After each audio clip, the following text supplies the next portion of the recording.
All right. Hello, everyone, and welcome to today's program, History of Book Banning in Virginia. Our speaker today is Keith Weimer, librarian for History and Religious Studies at the University of Virginia. He is also the chair of the Virginia Library Association's Intellectual Freedom Committee and also a past president of VLA. A few notes before we begin. If you have any questions, please enter them in the Q&A box. You'll see a link for this or a button for this at the bottom of your screen. We will do questions at the end, but feel free to enter them as the presentation goes along. And without any further ado, I'm going to go ahead and turn it over to Keith Weimer. Thanks, Allison, very much. I really appreciate this opportunity to speak to you about my research into the history of book banning in Virginia. Thank you all for attending. I should put out a disclaimer. The research, the opinions that I express here are not those of UVA, nor of the Virginia Library Association, despite my affiliation with these organizations.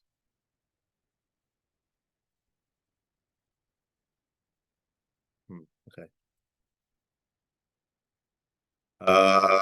Give me a second here. Sorry about this. The slides were working in the test mode.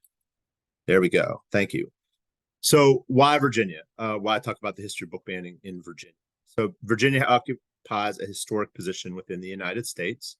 Obviously, it was the first permanent English colony in North America. Many of our early presidents, including George Washington, Thomas Jefferson, the author of the Declaration of Independence, James Madison, the father of the Constitution, all were from Virginia.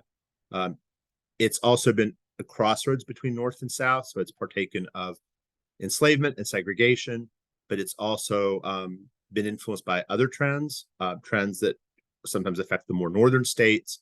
And in recent decades, it's occupied the role of a vanguard state, where it's occasionally been a bellwether for shifts between conservative and liberal or Republican and Democratic voting trends. This presentation will take the long view, and I should add here that this is based on an article that I published this past July in Virginia libraries. You can Google it, and Allison will supply it to those of you who've attended afterwards. This presentation will set the current wave of challenges into a longer historical context. It will place events in Virginia in the context of national trends, identify arguments that would-be censors have used effectively, as well as historical examples of how challenges have been addressed or limited.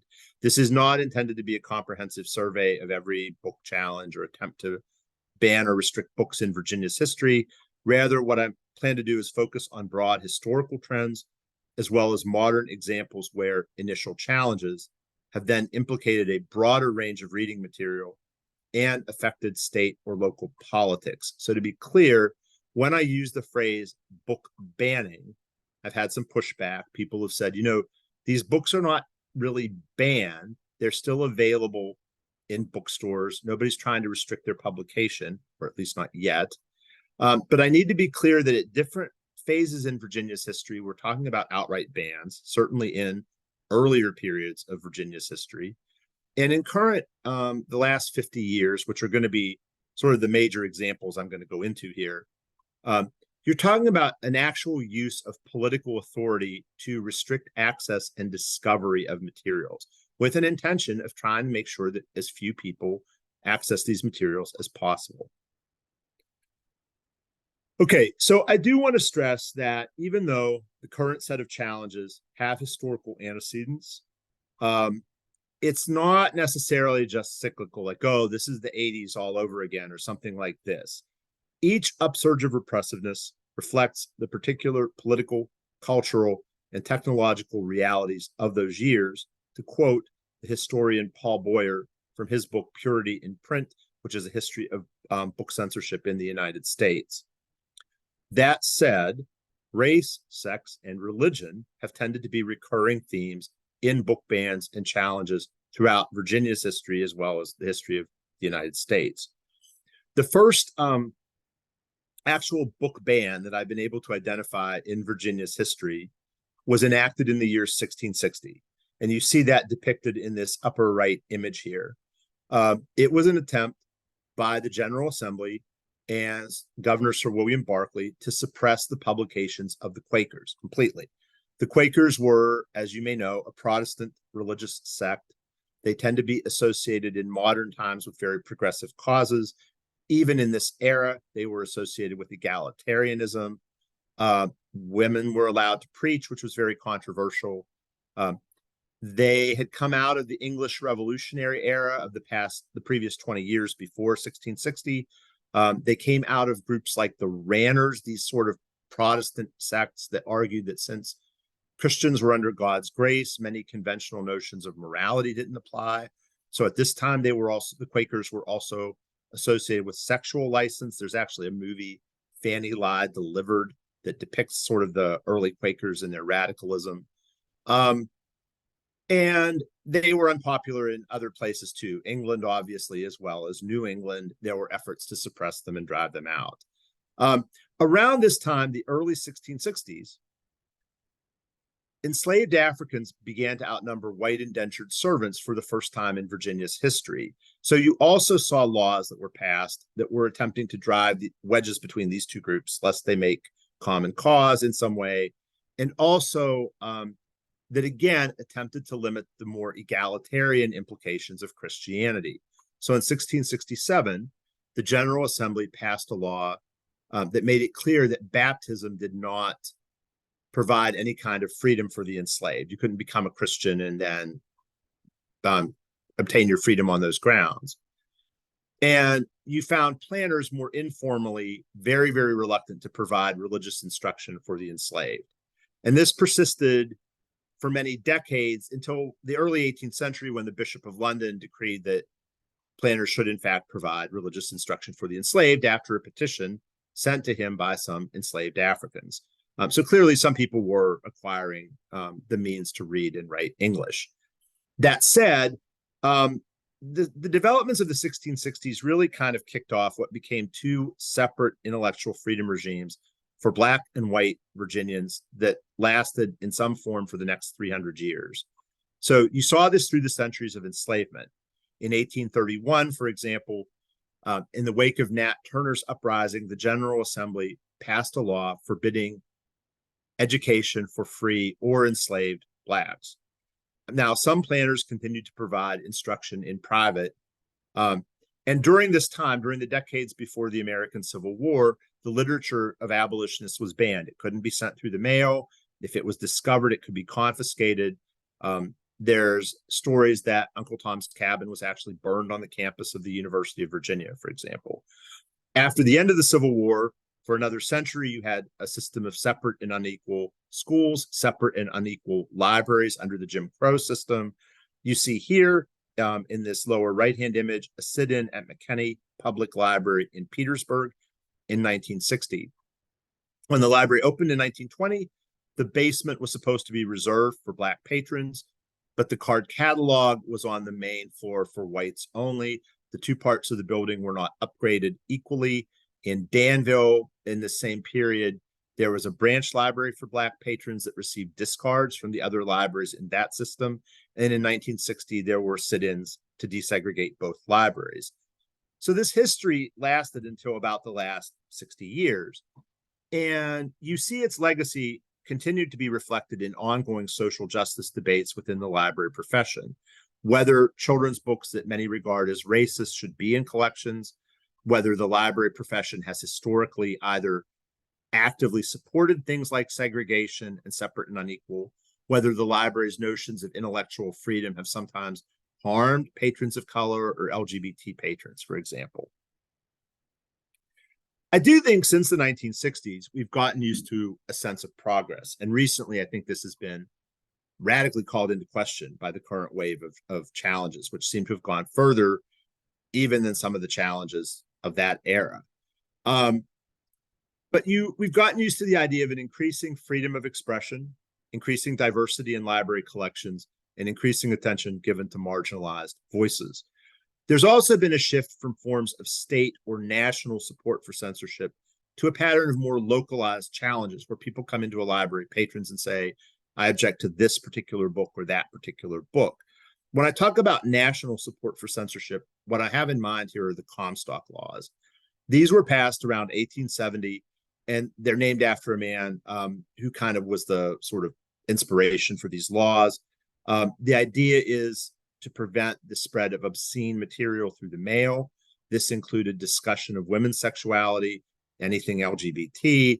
It included the distribution of birth control through the mail, contraceptives of any kind. And these laws in some form persisted into the 1960s.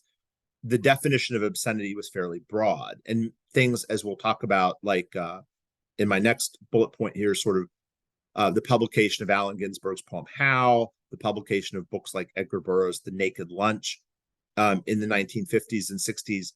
Attempts were made to prosecute the publication of these works as obscene through things like the Comstock laws.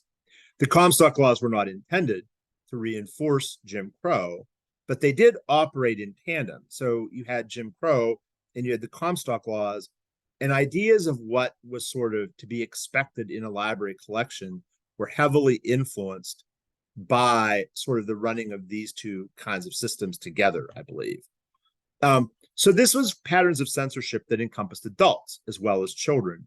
More recently, in the last 50 years or so, you see more and more when people try to suppress some sort of reading material, it's usually in the name of protecting children.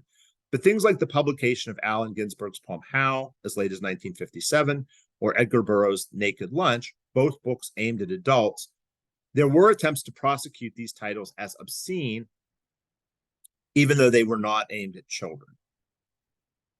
Now, during the period between 1954 and 1973, the period of the civil rights movement of attempts to desegregate educational facilities, libraries, etc., there was a lot of rapid change. And again, the Comstock law system also began to break down, and definitions of obscenity became looser. So in 1957, the US Supreme Court, in the decisions Roth versus the United States and Alberts versus California, shifted the test for obscenity away from if the novel or work of art had something that could be construed as obscene, a sex scene, nudity, whatever, to material whose dominant theme, taken as a whole, appealed to the prurient interest of the average person, applying contemporary community standards. This standard has essentially held. It was reflected in Virginia's 1960 obscenity law that closely followed this test.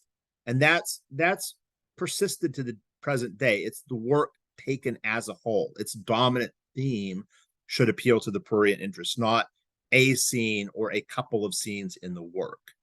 This obviously affected movies and other works of art as well as literature. At the same time, movements questioning America's role in the world moved from, say, a demand for integration into a shared national ideal to a questioning of that ideal itself. Movements demanding sexual freedom, women's liberation, gay liberation, gender roles, America's sort of foreign policy, received notions of patriotism, Christianity's dominant place within the United States, received religious norms. All of this kind of happened over a fairly short period of time, and the movements became increasingly militant and deepened their critiques of society as the 1960s progressed into the early 1970s. There was a conservative backlash, and this, particularly with civil rights, but it influenced other areas, right? It went from openly espousing segregation to talking about the supposed cultural decline that accompanied integration, and especially things like a rise in crime, the urban uprisings of the 1960s, places like Watts, Detroit, Newark. You started to see this. James J. Kilpatrick, the editor of the Richmond News Leader, who had authored Virginia's 1960 obscenity law, was part of this. He had openly supported segregation throughout the 50s and wrote to a friend in 1959 that was going to have to stop.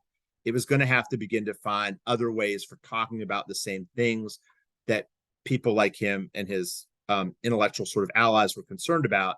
And they began to focus on crime and the alleged effects of integration. All of this will play into, in many ways, I think, where many people are coming from when they react to library collections, literature, challenges to books in libraries throughout the last 50 years. These social critiques, these liberation movements that I've referred to, do start to find more reflection in publishing, in educational curricula and in library collections by the early 1970s. This sets the stage for one of the major recent censorship controversies in Virginia's history, which was the responding controversy. This is named after a series of textbooks that were widely adopted, sort of English textbooks that were widely adopted in Virginia in 1973. This came out of a Virginia Department of Education mandate for greater multiculturalism in curricula. This was under the administration of the liberal Republican governor Linwood Holton, Senator Tim Kaine's father-in-law. These works often anthologized more Black authors. They included more instances of juvenile sort of, not sex, but like situations that could have sexual overtones. There wasn't really a lot of what would be considered young adult literature at this point. So some of these were works written for adults that had youthful protagonists. These were published by Ginn and Company. Many textbook series of this period were very similar. In 1974, in Washington County, down in Southwest Virginia, depicted here, Bobby Sproles, a local businessman, discovered these textbooks that had recently been adopted and was appalled at what he saw. He saw a lot of profanity. He especially saw a lot of taking of the Lord's name in vain, questioning of received religious and patriotic norms, and he objected to them and gathered a group of like-minded parents. The school board was not receptive to his demand that the books be removed, and so Bobby and his allies started a movement that essentially took over county politics and became very influential for the next decade. The movement spread across Virginia, as you see depicted in the map here, especially powerful in Southwest Virginia. But there were challenges to the textbooks up in Prince William County, in Henrico County, Northumberland County, and in the city of Newport News.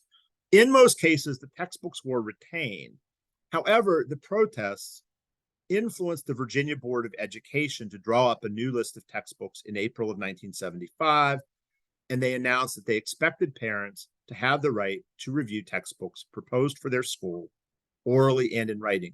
So this was a movement for parental control, and it was explicitly couched in those terms. It was possibly helped by a more perhaps famous movement that occurred in West Virginia around the city of Charleston at the same time. Very, very similar in terms of the issues, in terms of the textbooks. Interestingly, I haven't been able to find any direct connection between these two movements, except that at one point in a school board meeting, Bobby Sproles did kind of allude to what was going on in West Virginia, with the implication that perhaps it could happen in Washington County. It was averted. There was a lot of violence that associated the West Virginia movement. It was fairly similar to some of the busing controversies in Boston around that same time, where there were actual like kids kept out of school, bombings of classrooms and things. It drew a lot of attention. That didn't happen anywhere in Virginia. And after 1975, what was left of the movement kind of became centered in Washington County. Bobby Sproles and his closest ally, the Reverend Tom Williams, a Baptist preacher, did meet with Governor Mills Godwin, again, a Republican governor of Virginia, and with their state delegates, but they only received tepid expressions of sympathy, no actual support. They did, however, become very influential locally. By 1979 to 80, Reverend Williams had begun to campaign for the teaching of creationism alongside the theory of evolution in the Washington County schools. Apparently, this ended up taking the form of a disclaimer that was attached to the teaching of evolution rather than an actual sort of textbook curriculum. By 1980 to 82, Reverend Williams again had begun a campaign to remove novels by authors like Sidney Sheldon and Harold Robbins, and then eventually other books that he found ideologically unacceptable from the Washington County Public Library. The story goes that Reverend Williams was sitting in on a trial of two businessmen who were being arraigned for the sale of pornography. Their attorney said, look, this same stuff's in the public library, and read out some very sexually explicit passages from Sidney Sheldon and Harold Robbins. Reverend Williams went to the library, wanted to see who had checked out the books, and when that was denied, wanted to have the books removed without going through sort of the established process. The librarian, a young woman named Kathy Russell, who had been a student in high school in Washington County during the responding controversy, resisted this, sought legal help. Eventually, 60 Minutes came down. The television news magazine did a segment on it that kind of was embarrassing to people in the county. And I think that, combined with the fact that Bobby Sproles and his allies on the Board of Supervisors had pretty much cut the school's budget for several years in a row, led to him finally being voted off the board in 1983. He and Reverend Williams did continue to be active in local politics, but that degree of influence on the county did wane after that. Although I've heard from people in the county that these controversies had a continued impact on both the school budget and on how subjects were taught in the county for decades afterwards. Now, two other major controversies in the last 40 years that again involve some sort of government oversight centered around library materials about homosexuality. And these are a Virginia Beach referendum in 1980 and a controversy in Fairfax between 1993 and really more like 1995. Both center on gay newspapers. So in 1980, there was a paper called Our Own that had been published by the Unitarian Universalist gay community of Norfolk. This paper apparently carried some ads that were maybe sexual in nature. I'm not sure how explicit, but there were people in the community who objected to these.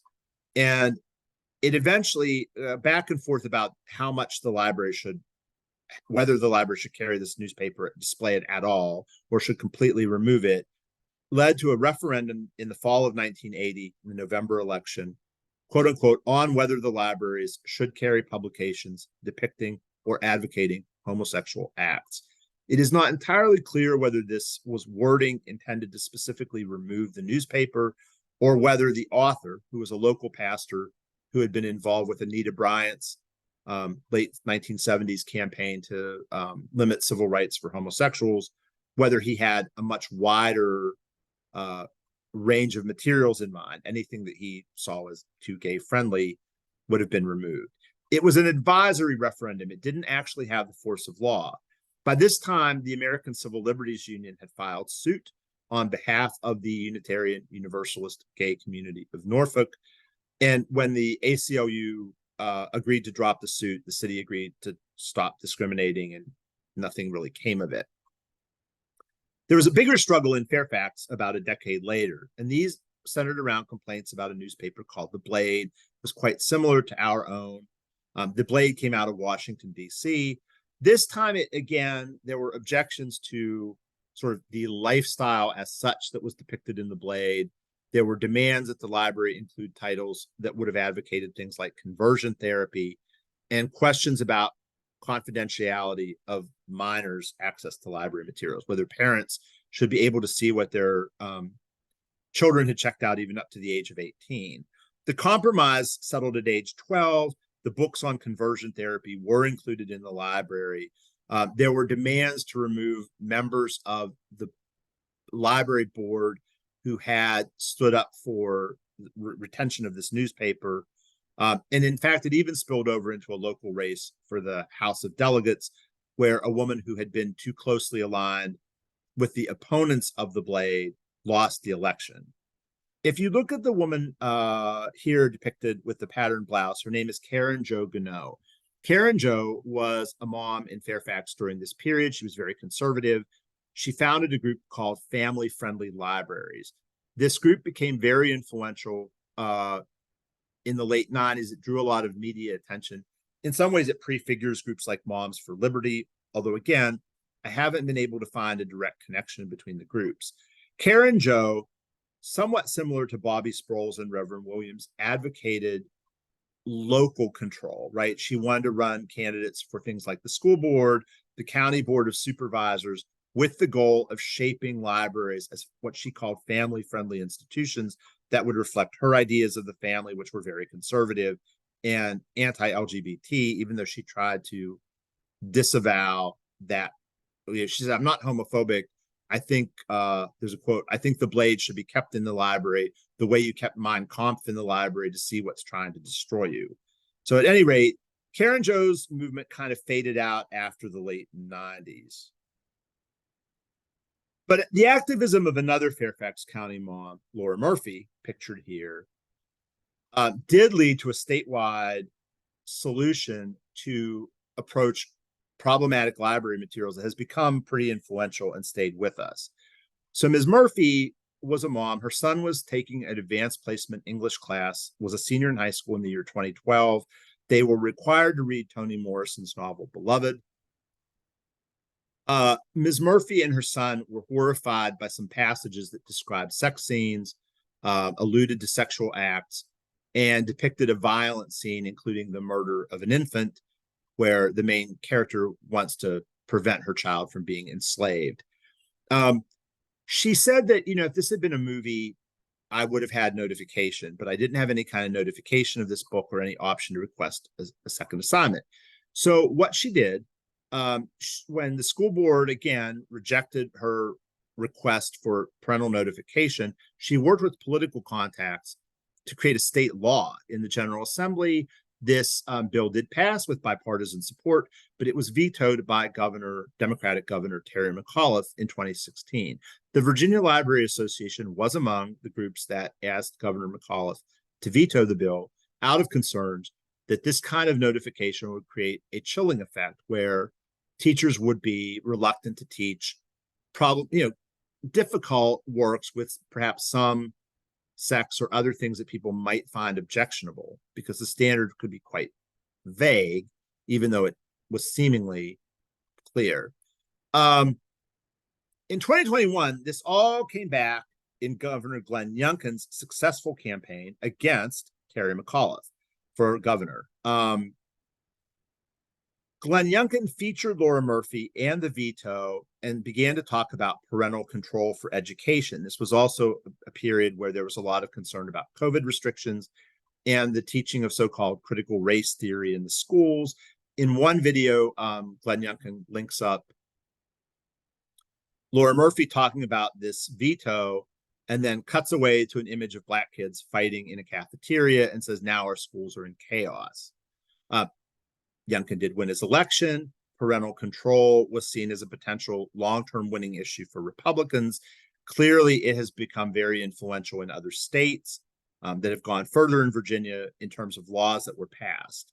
After Youngkin was elected, a revived version of Laura Murphy's bill was signed into law, along with legislation that would have prohibited divisive concepts in public school teaching.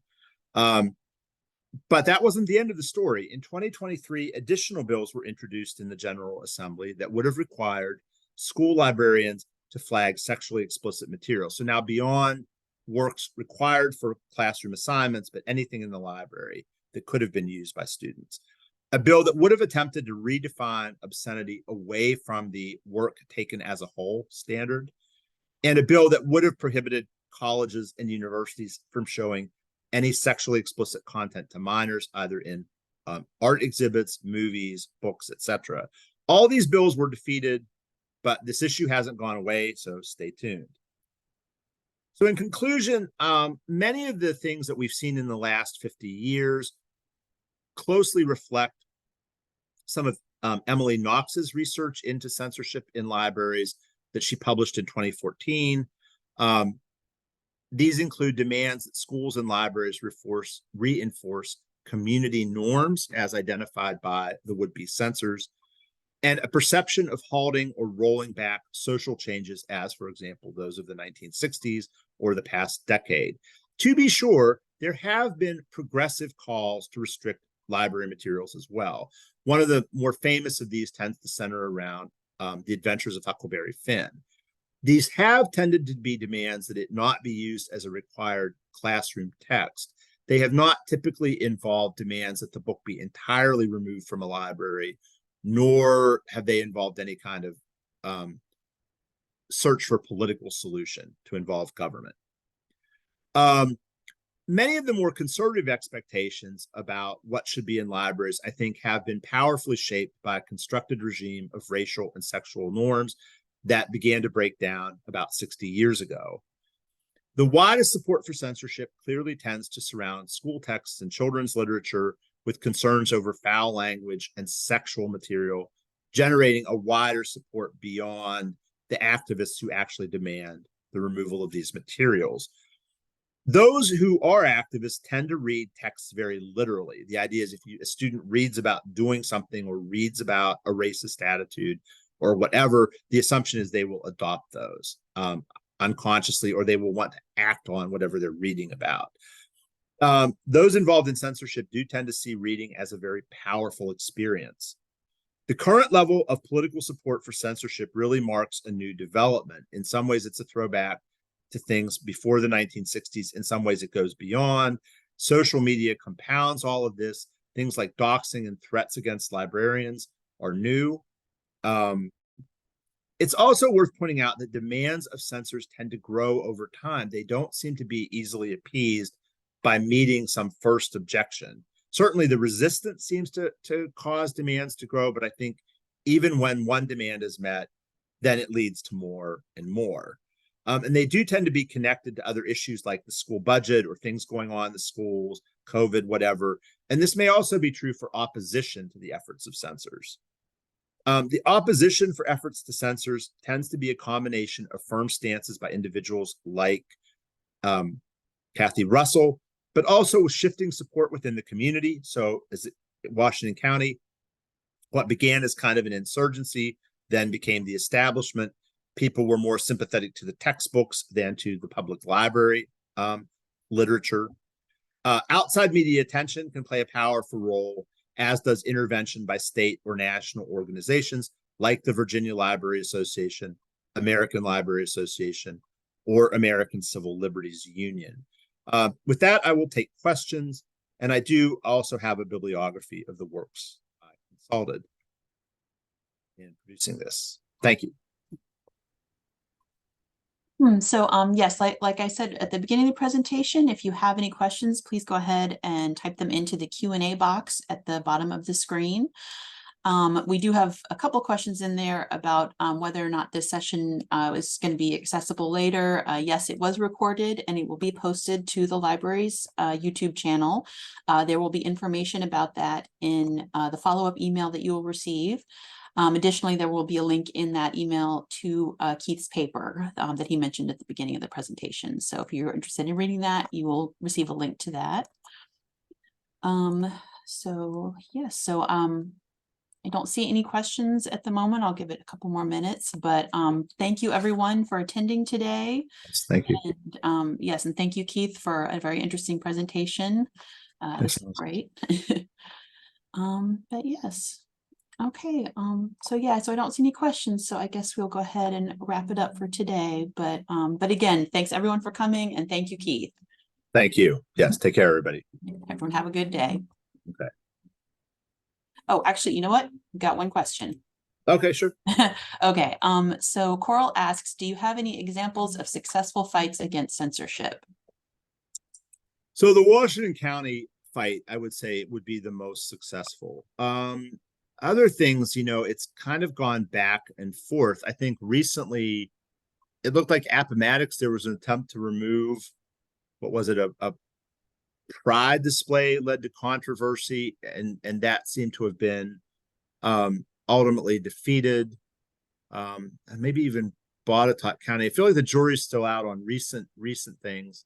As you could see, in Virginia Beach, the newspaper Our Own was retained, albeit as a result of intervention by the American Civil Liberties Union, I think.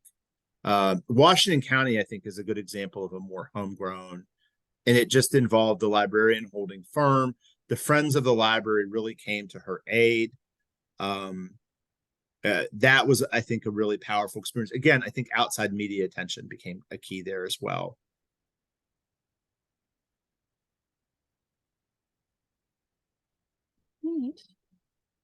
Okay, so yes, I think that was the final question. So All right. Thanks again, Keith, and You're welcome. And everyone, please do visit our website. We have more banned books programming going on this week, and everyone have a lovely rest of your day. Take care, everybody.